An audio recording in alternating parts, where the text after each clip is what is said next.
Free ba o may bayad? Yan ang mga karaniwang tanong ng new users. Kaya tara, alamin natin.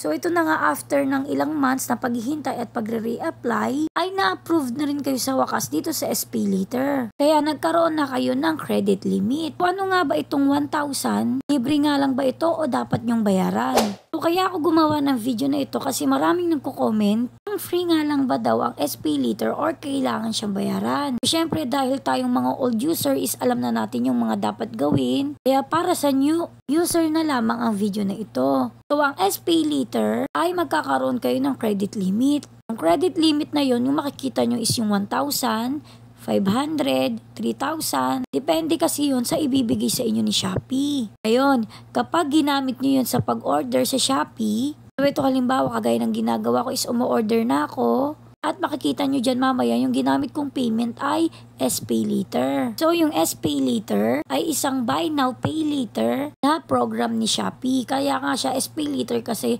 Shopee Pay Later. So magagamit nyo yung credit limit dito lamang si Shopee sa pag-order ninyo. Ayun, hindi po siya libre at need nyo siya bayaran monthly. Depende yan sa pinili nyong choices kung hanggang kailan nyo siya babayaran. Meron kasi yung 1 month, 3 months, 6 months at 12 months. So depende sa available kasi hindi naman lahat is pwedeng bayaran ng 12 months. Meron hanggang 3 months lang, meron din hanggang 6 months lang. So magkano babayaran yung monthly? Depende yan kung magkano yung uutangin ninyo. Once na nakapag-order na kayo is makikita nyo dito kung magkano yung monthly nyong babayaran. Dito kung makikita nyo hanggang 3 months lang yung available sa akin. Kasi nga 40 pesos lang yung nautang ko. 3 months ko siya babayaran is 15 pesos kada month. Siyempre dahil nga utang ito may tubo rin sila. Pero hindi naman yung ganun kalakihan. Dito makikita nyo rin na meron akong discount voucher kasi nga new user ako. Kalimitan sa mga new user ng SPayLater is may mga discount voucher na worth 500 pesos. Na pwede nyo yung gamitin sa first order ninyo.